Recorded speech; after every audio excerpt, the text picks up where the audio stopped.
नमस्कार, आदाब, सत श्री अकाल।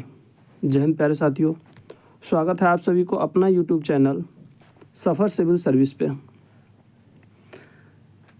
जैसे कि आपको पता है कि हम इस यूट्यूब चैनल पे लेकर के चल रहे थे बिहार स्पेशल की सीरीज। बिहार स्पेशल में कुछ रिसोर्स ट्रैकिंग भी किए थे, क्योंकि अगर पढ़ाई कैसे शुरू करें, अगर हम उसका बात करें तो सबसे पहले क्या देखा जाता है किसी भी स्टडी को शुरू करने से? सिलेबस जब देख लिए तो उसके बाद क्या करेंगे? रिसोर्स ट्रैकिंग की जो सिलेबस है वाकई में उसका रिसोर्स क्या है। जब रिसोर्स ट्रैकिंग कर लेंगे तो उस रिसोर्स को गहराई से अध्ययन करेंगे। गहराई से अध्ययन करने के बाद उसका PYQ सॉल्व करेंगे और PYQ सॉल्व करने के बाद उस सब्जेक्ट का टेस्ट सीरीज लगा देंगे। फाइनली आपका एक सब्जेक्ट रेडी हो गया एग्ज़ाम के लिए। और काफ़ी हद तक तो डिपेंड करता है एग्ज़ाम के नेचर पर भी, किंतु अगर आप इतना प्रोसेस का फॉलो करते हैं तो एग्ज़ाम में अगर क्वेश्चन हार्ड आया तो 70% और क्वेश्चन अगर मॉडरेट और इजी लेवल का आया तो 90% और किसी केस में आप 100% तक भी क्वेश्चन को अटेम्प्ट कर सकते हैं। तो इसमें हम लेकर के चल रहे थे BPSC की सीरीज। इसमें और कुछ दिनों से हम अब्सेंट हैं, मतलब कुछ दिनों से अब्सेंट है, जिसके लिए हम क्षमा चाहते हैं। जैसे कि आपको पता है कि हाल ही में AEDO का एग्ज़ाम हुआ है, AEDO का, तो इसी में हम भी व्यस्त थे और अपने अध्ययन केंद्र को छोड़ करके गांव गए थे और गांव से भी आए तो कुछ दिनों तक अन्य काम में व्यस्त रह गए। इसके लिए हम क्षमा प्रार्थी हैं और आज से शुरू कर रहे हैं फिर से BPSC की सीरीज बिहार स्पेशल के लिए। तो अभी चलेगा रिसोर्स ट्रैकिंग। ये है 67वीं BPSC की री एग्ज़ाम। इसके बाद इसमें एक 69वीं और एक 68वीं BPSC तक का भी हम रिसोर्स ट्रैकिंग करेंगे, क्योंकि सिलेबस और पैटर्न, सिलेबस में तो नहीं कह सकते, पैटर्न में जो बदलाव आया है वो 68वीं BPSC से देखा गया है। तो आज है 30 अप्रैल, तो आज से आप लोग कमर कस लीजिए और प्रत्येक दिन वीडियो को देखने के लिए तैयार हो जाइए। तो चलिए शुरू करते हैं। ये है 17वीं BPSC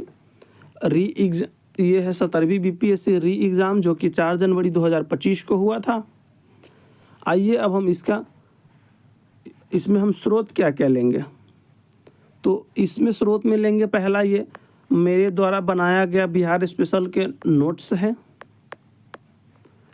अगर कोई सवाल मेरे नोट्स से नहीं मिल पाता है तो हम बिहार समग्र KBC नैनो को लेंगे, और अगर कोई करंट अफेयर आता है तो हम न्यूज़पेपर शॉर्ट नोट्स से स्रोत लेकर के उसे सॉल्व करने का प्रयास करेंगे। चलिए आइए देखते हैं। अगर आप पहली बार आए हैं मेरे चैनल पे तो ये तो मेरे सब्सक्राइब कर लीजिए, बेल आइकन को भी दबा दीजिए कि अगर कोई भी ज़रूरी या कोई भी क्लास अपडेट करे तो आपको नोटिफिकेशन मिल जाए। अगर आप इसी प्रकार से वीडियो एवं अध्ययन से संबंधित वीडियो एवं न्यूज़पेपर के शॉर्ट नोट्स प्राप्त करना चाहते हैं तो हमारे टेलीग्राम चैनल से जुड़ सकते हैं। इसे स्कैन करके आप बिहार स्पेशल के प्लेलिस्ट में चले जाएंगे।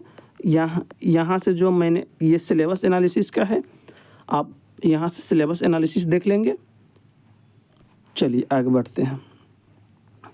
ये है 17वीं BPSC री एग्ज़ाम का सेट नंबर I। अगर आप लोगों का सेट नंबर अलग हो, इससे डिफरेंट हो, तो क्वेश्चन क्रमांक अलग हो सकता है, लेकिन क्वेश्चन में कोई भी बदलाव देखने को नहीं मिलेगा। आइए देखते हैं। पहला क्वेश्चन है कि भारत सरकार अधिनियम 1935 के तहत विधान परिषद के प्रथम निर्वाचित सभापति कौन थे? तो हमने बीपीएससी का डिटेल सिलेबस एनालिसिस किया है बिहार स्पेशल का।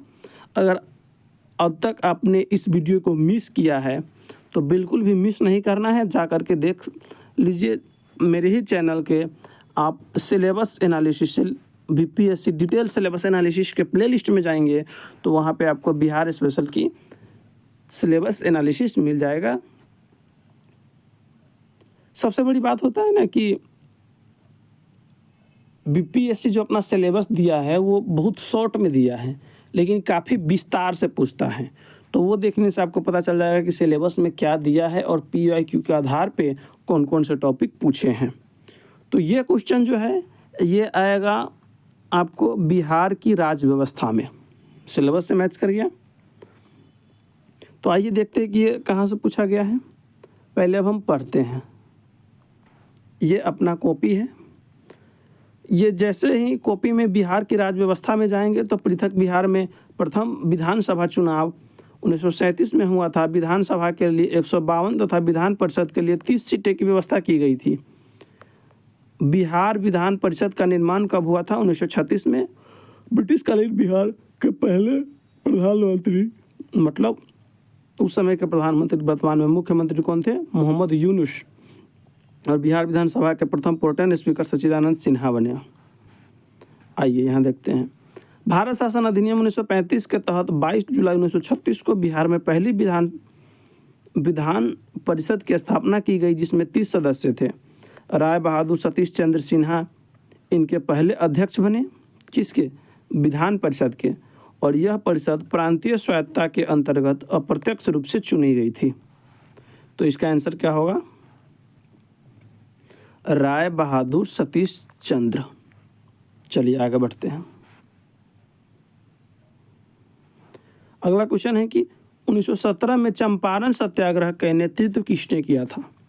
हालांकि ये तो आसान प्रश्न है, इस प्रश्न को बीपीएससी के एग्ज़ाम देने वाले लगभग सभी स्टूडेंट हल किए होंगे, किंतु फिर भी जो हमारा प्रक्रिया है उस प्रक्रिया के माध्यम से हम देखते हैं। ये अपना सिलेबस में कहाँ आ जाएगा? तो बिहार की आधुनिक इतिहास में आएगा। आइए देखते हैं। चंपारण सत्याग्रह, गांधी जी का भारत में यह पहला सत्याग्रह था। तो आंसर क्या हो जाएगा? Option number B, Mahatma Gandhi. चलिए आगे बढ़ते हैं। अगला प्रश्न है कि निम्नलिखित में से किस अधिनियम ने बिहार के एक दलीय विधानमंडल को द्विदलीय में बदल दिया? बिहार विधानसभा और बिहार विधान परिषद। कह रहा है कि किस अधिनियम के तहत एक दलीय विधानमंडल दो दलीय विधानमंडल में बदल गया? तो दलीय विधानमंडल से मतलब है कि विधान सभा एवं विधान परिषद। तो ये अपने सिलेबस में कहाँ आएगा? बिहार की राज्य व्यवस्था में। आइए अब हम आगे पढ़ते हैं इसमें। यहाँ देखिए, भारत शासन अधिनियम 1935 के तहत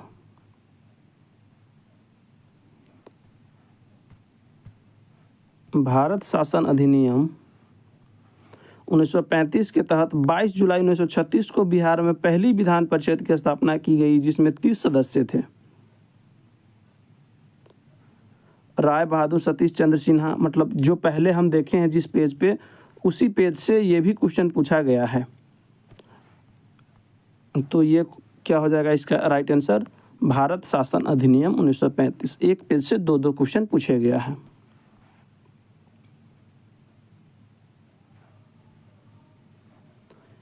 बिहार के किस जिले में गेहूं का उत्पादन सर्वाधिक होता है?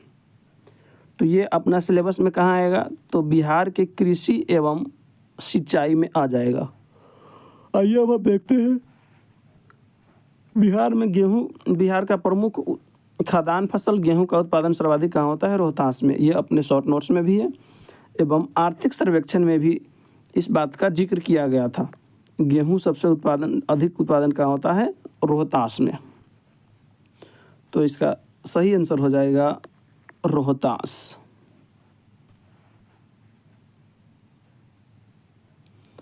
आइए अगला देखते हैं कि निम्नलिखित में से किस सूफी सिलसिले की स्थापना बिहार में हुई थी। सूफी सिलसिले, अगर हम इसमें सिलेबस की बात करें कि सिलेबस में कहाँ आएगा, तो बिहार के मध्यकालीन इतिहास में आएगा। ये अपने कॉपी में देखने को नहीं मिला, तो इसमें हम रेफरेंस लिए हैं बिहार समग्र केबीसी नैनो की बुक की। यहाँ आप देख सकते हैं कि बिहार में चिश्ती, कादिरी, सुहारवर्दी, मादिरी एवं फिरदौसी सिलसिले के संत सक्रिय रहे। तो इसका आंसर क्या हो जाएगा? कादिरी तो नहीं, हाँ कादरिया। इसका आंसर हो जाएगा ऑप्शन नंबर डी। चलिए आगे बढ़ते हैं। अगला क्वेश्चन है कि निम्नलिखित में से किसका भारत के वार्षिक उत्पादन बिहार में किसका भारत के वार्षिक उत्पादन का 71% हिस्सा पैदा होता है? तो ये अपने सिलेबस में कहाँ आएगा? तो ये बिहार की कृषि में आ जाएगा। आइए देखते हैं। इसमें भी ये केबीसी नैनो के बुक से लिया गया रेफरेंस है ये। तो लीची उत्पादन में पहला स्थान रखता है। तो इसका आंसर क्या हो जाएगा? सबसे अधिक उत्पादन होता है लीची, लगभग 71% होता है। लीची के साथ साथ अगर हम बात करें तो मखाना उत्पादन में भी पहला स्थान रखता है, लेकिन मखाना ऑप्शन में नहीं था। मखाना लगभग 90% के आसपास उग जाता है बिहार। मौर्य साम्राज्य के संस्थापक कौन थे? ये भी एक आसान प्रश्न से आता है। कोई भी सिविल सेवा के विद्यार्थी होगा या स्टेट पीसीएस की, तो उसके लिए ये कोई कठिन बात नहीं है इस सवाल को हल करना। आइए ये देखते हैं कि अपने सिलेबस में कहाँ आएगा। तो ये आएगा बिहार के प्राचीन इतिहास में, जब हम मौर्य वंश पढ़ेंगे। आइए देखते हैं। मौर्य वंश का संस्थापक कौन था? चंद्रगुप्त मौर्य। जैसे कि आपको पता है कि नंद वंश के शासक घनानंद की हत्या करके चंद्रगुप्त मौर्य ने चाणक्य की सहायता से मौर्य वंश की स्थापना किया। तो इसका सही आंसर हो जाएगा चंद्रगुप्त मौर्य। आइए आगे बढ़ते हैं। बिरसा मुंडा विद्रोह कहाँ हुआ था? ऑप्शन है रांची, चंपारण, बलिया। उपयुक्त में से कोई नहीं। ये अपने सिलेबस में कहाँ आएगा?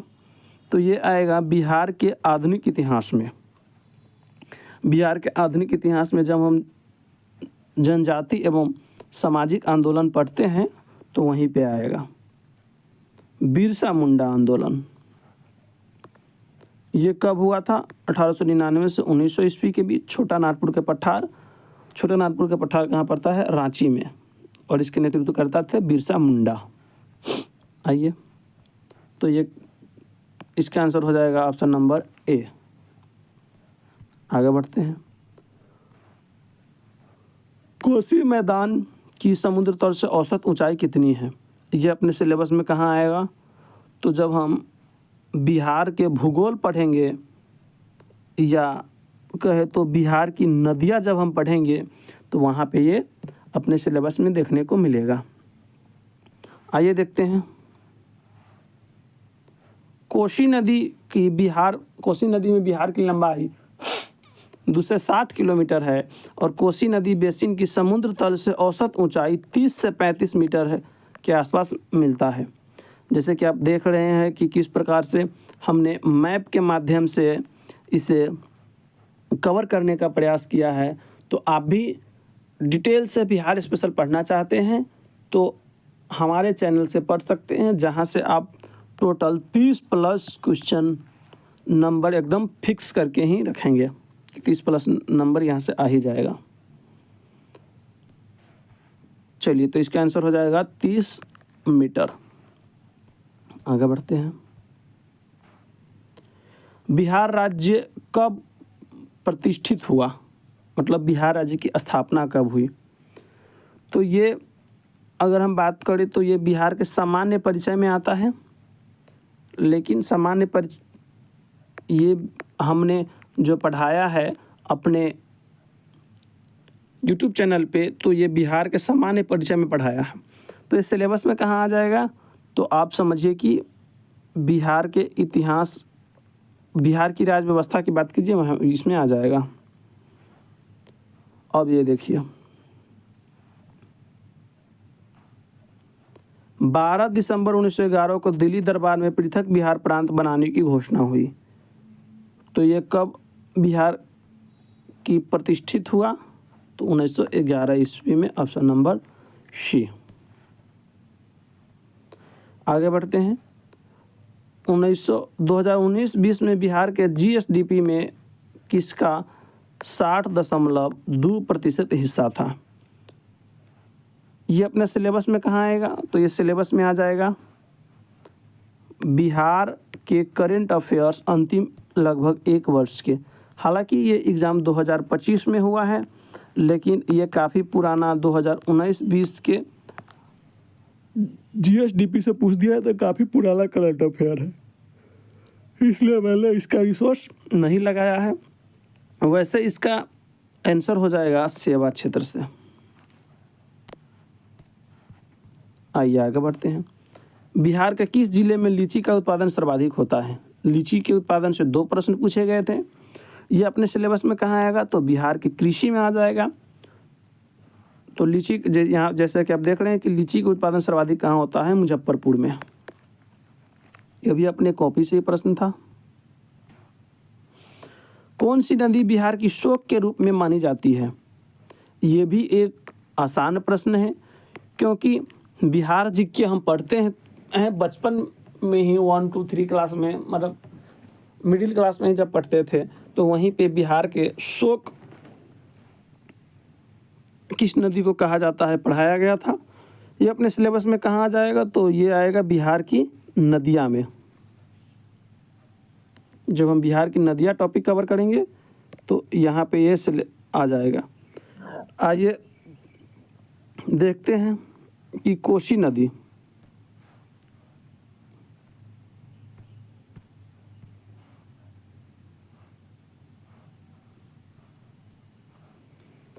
कोसी नदी, इस नदी का उद्गम नेपाल के काठमांडू के गोसाई धाम से हुआ है। नेपाल में इस नदी को सप्तकोसी के नाम से जाना जाता है।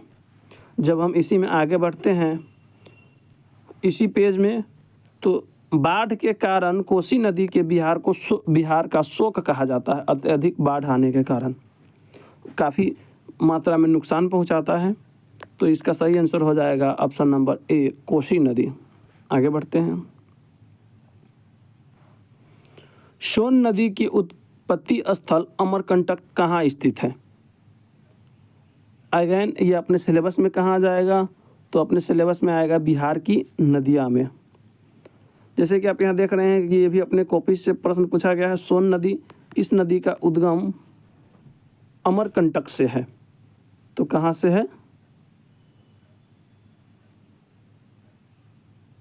अमरकंटक की पहाड़ी से, रोहतास में। कमालू श्रेणी, मैकाल श्रेणी, महादेव श्रेणी, राजमहल की पहाड़ी, अमरकंटक से है। 1 सेकेंड, अमरकंटक, सोन नदी। जरा इसको आगे बढ़ाते हैं।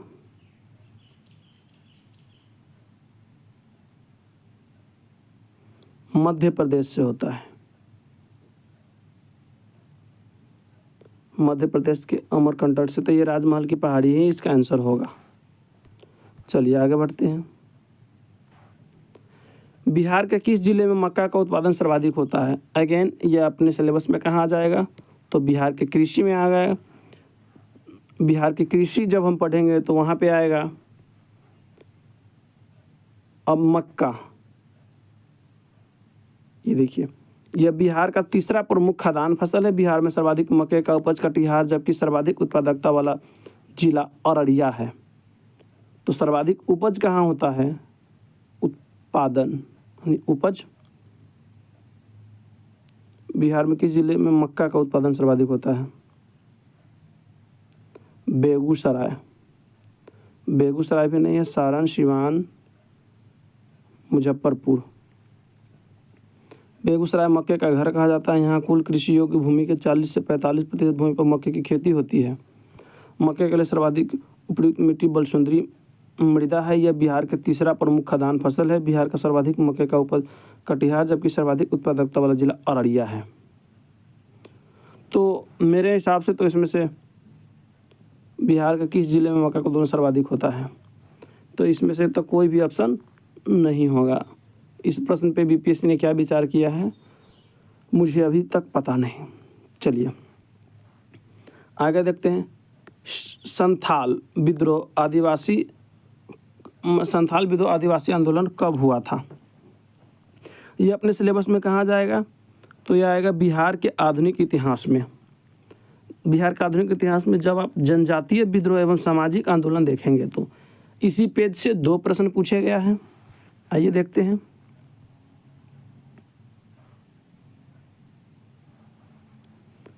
संथाल विद्रोह कब हुआ था? 1855-56 में भागलपुर में राजमहल की पहाड़ियाँ एवं छोटा नागपुर पठार में सिंधु, कान्हू, चांद एवं भैरव के नेतृत्व में। तो इसका आंसर हो जाएगा 1855-56 में। जैसे कि आपको लगातार देखने को मिल रहा है कि एक पेज से 2 प्रश्न तक पूछा गया है, 2 क्वेश्चन तक। तो आप भी हमसे जुड़ करके इस कॉपी पे आधारित अध्ययन करना चाहते हैं, मेरे द्वारा बनाए गए सेल्फ नोट्स का अध्ययन करना चाहते हैं, जिसमें आपको पीडीएफ भी मिलेगा, पीपीटी भी मिलेंगे क्लास के, और कॉपी का पीडीएफ भी मिलेगा। तो आप आज ही मेरे चैनल से पढ़ाई शुरू कर सकते हैं। आइए, अप्रैल 2020 में बिहार शिक्षा विभाग ने डीडी बिहार के माध्यम से निम्नलिखित कार्यक्रम शुरू किए थे। हालांकि ये बहुत पुराना करंट अफेयर इसमें पूछ दिया था, लेकिन हम सजेस्ट करते हैं कि 1 साल के करंट अफेयर कम से कम पढ़ना चाहिए। तो इसलिए हमने इसका रिसोर्स नहीं लगाया है, लेकिन इसका सही आंसर हो जाएगा ऑप्शन नंबर सी। चलिए आगे बढ़ते हैं। बिहार के किस जिले में विश्व प्रसिद्ध चित्रकला मिलता है? तो बिहार के विश्व प्रसिद्ध चित्रकला कौन सा है? मधुबनी पेंटिंग। तो इसमें मैंने रेफरेंस लिया है केबीसी नैनो बुक की। तो ये अपने सिलेबस में कहाँ जाएगा? तो बिहार के जब हम कला एवं संस्कृति पढ़ेंगे तो यहीं पे ये पढ़ने को मिलेगा। तो इसका सही आंसर क्या हो जाएगा? मधुबनी कला। आइए अगला देखते हैं। बिहार के किस जिले में मखाना का उत्पादन सर्वाधिक होता है? ये अपने सिलेबस में कहाँ आएगा? तो बिहार की कृषि में आएगा। अब मखाना का उत्पादन के बारे में जब हम कॉपी में देखते हैं तो क्या मिलता है? सर्वाधिक उत्पादन बिहार में देश का लगभग 90% होता है। बिहार के मधुबनी जिला में सर्वाधिक उत्पादन होता है। तो मखाना कहाँ देखने को मिलेगा? मधुबनी। हालांकि ऐसे कि बिहार के चुनाव के समय मोदी जी के यात्रा से मधुबनी जिला काफ़ी चर्चा में रहा है और रहता भी है। पटना कॉलेज की स्थापना कब हुआ था? तो जब हम केबीसी नैनो के बुक उल्टाते हैं तो यहाँ पे देखने को मिलता है कि बिहार में उच्च शिक्षा की शुरुआत 1862 में पटना कॉलेज की स्थापना के साथ आरंभ हुआ। यह प्रारंभ में कलकत्ता विश्वविद्यालय से संबंधित था। तो बिहार में पटना कॉलेज की स्थापना कब हुआ? 1862 में। ये सिलेबस में कहाँ आएगा? तो जब हम आधुनिक इतिहास में बिहार के शिक्षा देखेंगे तो वहीं पे ये मिलेगा। तो ये कब हुआ था? 1862 में पटना कॉलेज की स्थापना। तो 1862 नहीं है, तो इसका आंसर हो जाएगा उपयुक्त में से कोई भी नहीं। अब देखते हैं कि कुल प्रश्न कितने पूछे गया था। तो कुल प्रश्न पूछा गया था 20। कुल 20 प्रश्न पूछे गए थे।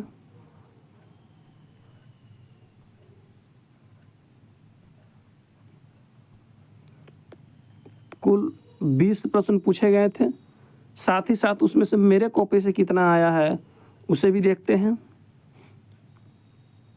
1 2 3, एक ये भी प्रश्न 4, एक ये भी प्रश्न आया था 5 6 7 8 9 10 11 12 13 14 प्रश्न मेरे कॉपी से पूछा गया है, मेरे द्वारा बनाया गया सेल्फ नोट्स से पूछा गया है। कितने प्रश्न? कुल प्रश्न थे 20। कुल प्रश्न थे 20, जिसमें से 14 प्रश्न मेरे कॉपी से पूछा गया है और 2 प्रश्न करंट अफेयर के था।